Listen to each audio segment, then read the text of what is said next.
It was comical. You should have seen yourself dozing while I slipped away. I'm Connell. I'm 31, a mechanical engineer from Louisville, Kentucky, and I was reading that message in a Stockholm hotel room at 7 in the morning. My wife, Veronica, had vanished. Her luggage was gone. The bathroom was bare of her personal items. All she left behind was me and a tightening pit in my gut. I dialed the front desk. The clerk's English was flawless, tinged with a precise Swedish cadence. Yes, Mr. Harrison, your wife checked out at 3 this morning. She took the airport shuttle, mentioning you had separate travel plans. Separate plans. I checked our flight details on my phone. 2 tickets for the same Louisville-bound flight, departing at 6 p.m. today. But when I contacted the airline, their response chilled me to the bone. Mr. Harrison, your wife called yesterday and altered your booking. She left on the 6 a.m. flight to Chicago. Your ticket is now set for next Wednesday. Next Wednesday, 5 days away. I sat on the hotel bed's edge, rereading her text. The words stung like a betrayal. She thought ditching me in a foreign land was amusing. She thought sneaking out while I slept was clever. She thought leaving me stranded without notice was a brilliant jest. This wasn't entirely unlike Veronica. She'd always called herself impulsive. Last year, she invited 30 people to our home for Thanksgiving without warning me. The year prior, she blew our vacation savings on a pottery wheel she used twice. But this felt different. This felt malicious. I headed to the hotel lobby, grappling with my next steps. The embassy wouldn't open until 9 a.m. I could try rebooking my flight, but the cost would likely be exorbitant. Meanwhile, Veronica was probably back in Kentucky, regaling her friends with her clever midnight getaway. That's when I saw her. A woman roughly my age, with blonde hair tied in a practical ponytail, checking in at the desk. Her suitcase was adorned with travel stickers, and she carried a worn laptop bag. When she turned, her blue eyes met mine, and something in my chest eased slightly. She overheard me discussing my situation with the clerk, about switching rooms, my wife's abrupt exit, and needing embassy details. Her expression shifted from curiosity to genuine concern. Something told me this woman wouldn't find abandoning someone overseas amusing. I'd known Veronica since college, meeting her in a chemistry lab where we were partners for a semester project. She was stunning, unpredictable, and unlike anyone I'd ever dated. I was meticulous, planning every detail while she thrived on whims. I saved money and made lists. She bought whatever caught her fancy and sorted the consequences later. For 5 years, I believed our differences complemented each other. I thought her impulsiveness made me bolder, and my reliability gave her stability. We married 3 years ago in a ceremony she threw together in 2 weeks, deeming our original 6-month plan too dull. But lately, her impulsiveness felt more like self-centeredness. The Thanksgiving surprise left me scrambling to buy food and clean while she napped, claiming hosting was draining. The pottery wheel fiasco meant we skipped the vacation I'd planned for months. And now this. Sweden was my idea. I'd saved for 2 years, meticulously planning every detail, restaurants, museums, everything. Veronica had seemed enthusiastic, though she kept joking about wanting to spice things up and make it a trip to remember. I should have heeded those words. The woman from the lobby introduced herself as Elsa. She was a marine biologist from Gothenburg in Stockholm for a conference on Arctic shipping routes. When I shared my predicament, she didn't laugh or call it clever or spontaneous. "That's awful," she said plainly. "You must feel utterly betrayed." The word struck me like a punch. Betrayed. That's exactly what I felt, but I'd been telling myself it was just irritation, just Veronica being her usual self. Elsa was right. This wasn't a playful prank. It was betrayal. She helped me reach the embassy, explained how to navigate local transit, and even offered to accompany me for support. When I asked why she'd help a stranger, she shrugged. In Sweden, we have a word, lagom. It means balance, fairness. What your wife did wasn't fair. It wasn't balanced. Someone should help you find that balance again. Over coffee, she shared her research on how shipping routes affect Arctic ecosystems. She listened as I talked about engineering, my bridge projects back home. She didn't interrupt or shift the focus to herself or joke about my situation. It had been months since I'd had a conversation like that with Veronica. By day 3, Veronica's texts had shifted from smug to worried to irritated. "Why aren't you replying? Then you're overreacting. Finally, it was just a prank, Connell, just a prank." As if stranding someone overseas was akin to hiding their car keys or swapping sugar with salt.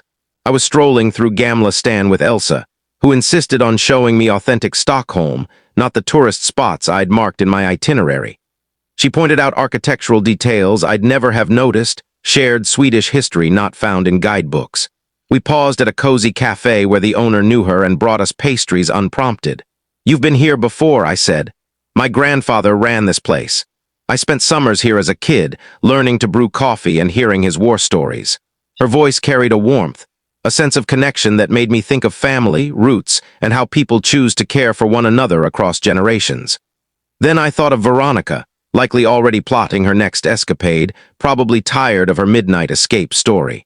That night I called my best friend Tyler back home. He'd known Veronica almost as long as I had. "She really left you there," he said. "Good God, Connell, that's not funny, that's unhinged." The word hit harder than Elsa's betrayed. Unhinged. Was that what this was? Not just selfish or careless, but genuinely cruel. "She's been texting me nonstop," I said, upset that I'm not laughing at her joke. "Because it's not a joke," Tyler said. "Jokes don't leave people stranded in foreign countries. Jokes don't cost thousands to fix." This was something else.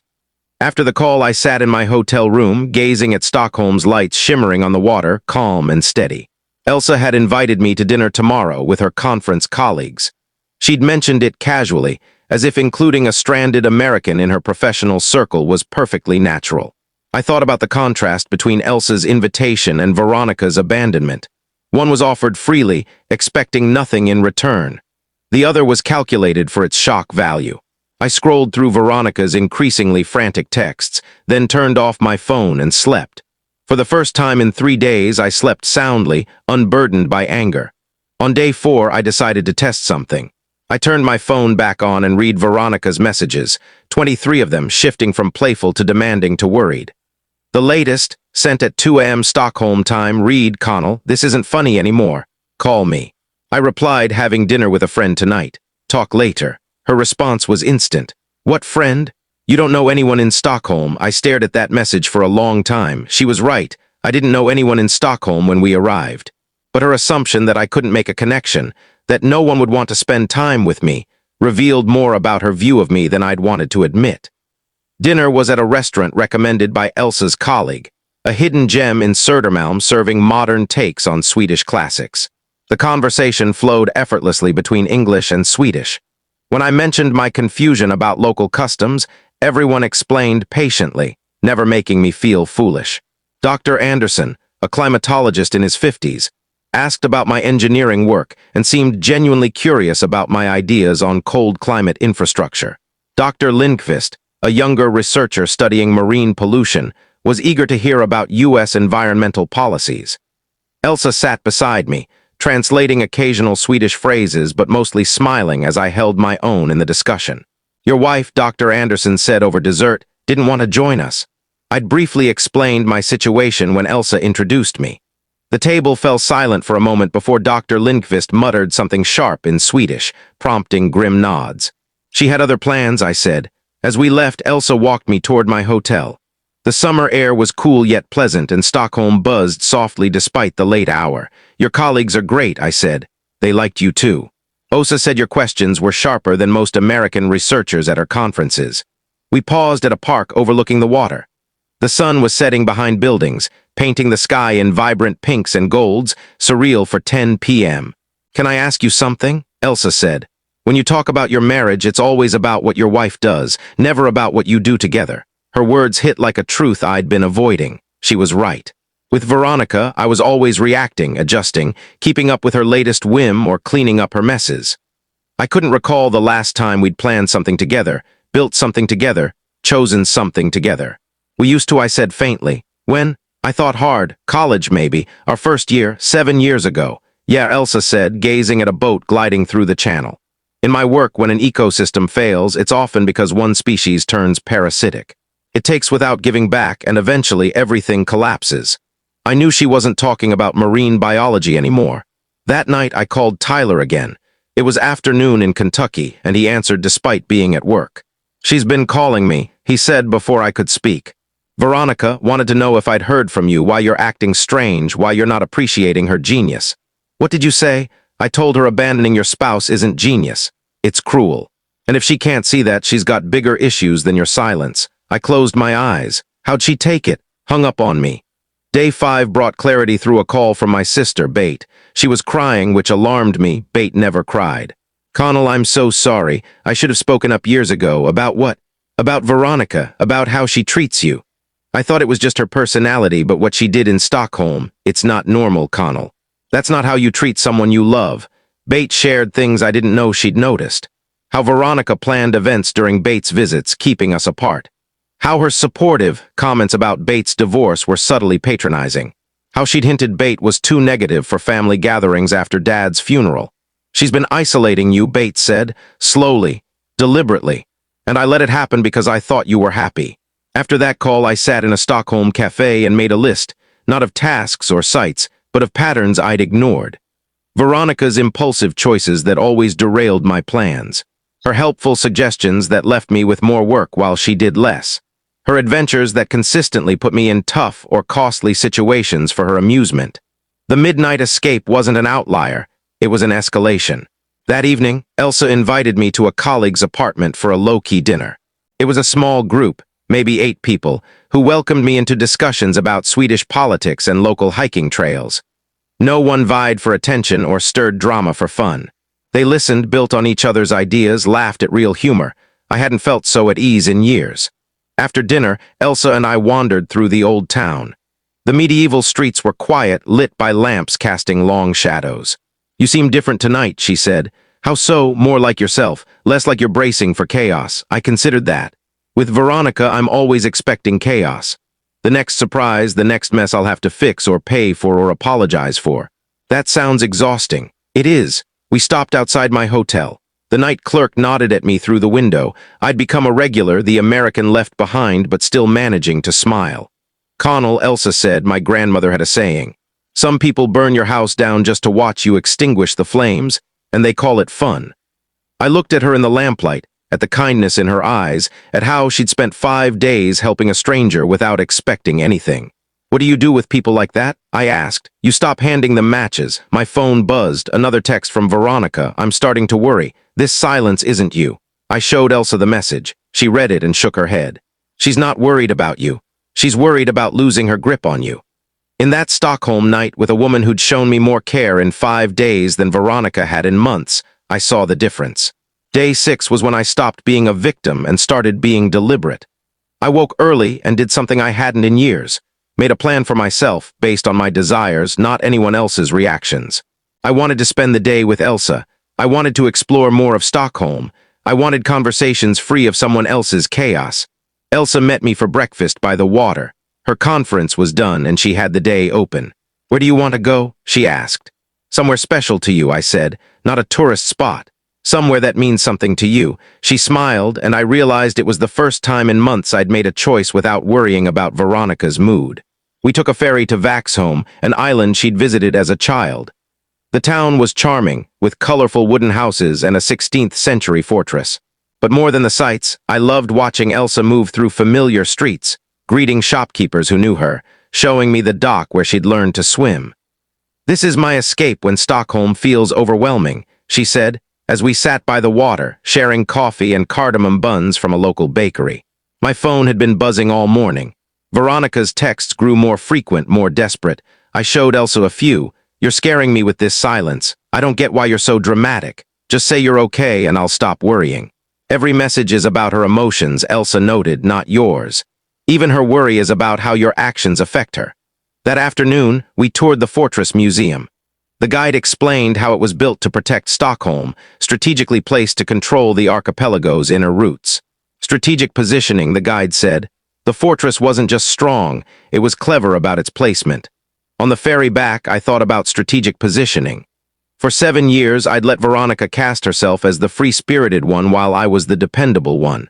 I'd accepted that dynamic without questioning if it served me or just her. But Stockholm showed me something else. Here, I wasn't Veronica's husband, fixing her messes or funding her whims. I was just Connell, someone worth including in conversations, worth helping when he needed it. That evening, Elsa and I dined at a restaurant she'd been eager to try. The food was superb, but the conversation stood out. She asked about my aspirations, the bridges I wanted to design, the places I wanted to visit. Not places we should see together or that would make good stories, but places I truly wanted to explore.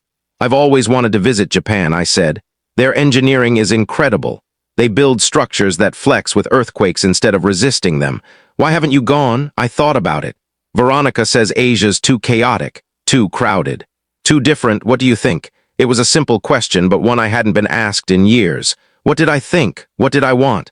I think I want to see how they build things to bend without breaking. Elsa nodded. That sounds worth seeing. That night I made my choice. On day 7, a week after Veronica's midnight getaway, I sent her one text. Thanks for this, honey. Elsa's been so kind. My phone rang within seconds. Who's Elsa? Veronica's voice was sharp, almost shrill. A marine biologist. She helped me when I was stranded and confused after my wife left me in a foreign country. I didn't leave you. You changed my flight without telling me, took the first plane home and left me to deal with it. How is that not abandonment? Silence. Then. It was meant to be funny. Explain the joke, Veronica. Tell me what was supposed to make me laugh. You overthink everything. I thought if I pushed you to be spontaneous by leaving you stranded without money or a flight. You know I have credit cards. I'm not helpless. I was walking through Stockholm to meet Elsa for coffee. The morning light danced on the water and people moved with a quiet purpose I'd come to admire. You're right, I said. I'm not helpless. I learned that this week, so come home and we'll laugh about this. Actually, I've been thinking about home, about what kind of person leaves their spouse for amusement. Her tone shifted. What do you mean? I mean I'm thinking of staying in Sweden longer. Maybe much longer. You're not serious. Elsa showed me what it's like when someone cares about your well-being instead of chasing their next thrill. The line went quiet. Then Veronica spoke rapidly. Connell, you're being absurd. You can't throw away our marriage over some Swedish woman you just met. I was trying to make you adventurous. You're so rigid, so predictable. I thought if I shook you up. You thought wrong, I hung up. Within an hour, she'd called back 17 times. Over the next month, she made 51 desperate calls. I answered one 3 weeks later when she was sobbing so hard I could barely understand her. Everyone thinks I'm insane, she cried. Your sister won't speak to me. Tyler told our friends what I did. My own mom says she's ashamed of me. What did you expect, Veronica? When people learned you snuck out at 3 a.m. to abandon your husband overseas? What did you think they'd say? That it was bold. That it was clever. It wasn't clever. It was cruel. And now people see that. She tried to argue, to justify, to convince me I was overreacting. But her words felt hollow, desperate, unlike the confident glee of her initial texts. I stayed in Stockholm for 2 more months. Elsa and I grew closer, our bond deepening into something we didn't rush to label but both cherished. She showed me Sweden through her eyes, and I showed her what it's like to have someone who keeps promises, who shows up on time, who considers her feelings before deciding. The divorce was filed remotely. Veronica's midnight abandonment, documented by hotel and airline records, made the process straightforward. Her lawyer advised her not to fight it. When I returned to Kentucky to pack, Veronica had become a cautionary tale among our friends. People whispered about the woman who saw cruelty as entertainment, who planned her husband's abandonment like a prank and couldn't grasp why no one laughed. Her career took a hit when her architecture firm learned of her actions. Trust and reliability were critical there, and partners began questioning her judgment on projects, wondering what other bold moves she might pull without warning. Veronica's family ties frayed as her behavior came into focus. Her mother, appalled by the abandonment, recalled other times Veronica prioritized her own fun over others' well-being. Her younger brother, who'd always defended her impulsiveness, admitted he made backup plans for family events involving her, never trusting she'd follow through. The worst consequence was her isolation. Friends who once admired her unpredictability saw it as unreliability. Invitations dried up when people realized, including Veronica, risked their plans being upended for her amusement. She became the woman you couldn't trust with anything important, whose idea of creativity was other people's crises.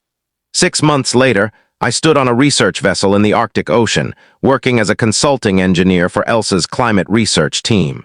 The midnight sun bathed the ice in gold and pink, and I realized Veronica's cruel escape had led me to find real love and the courage to choose relationships built on trust, not manipulation.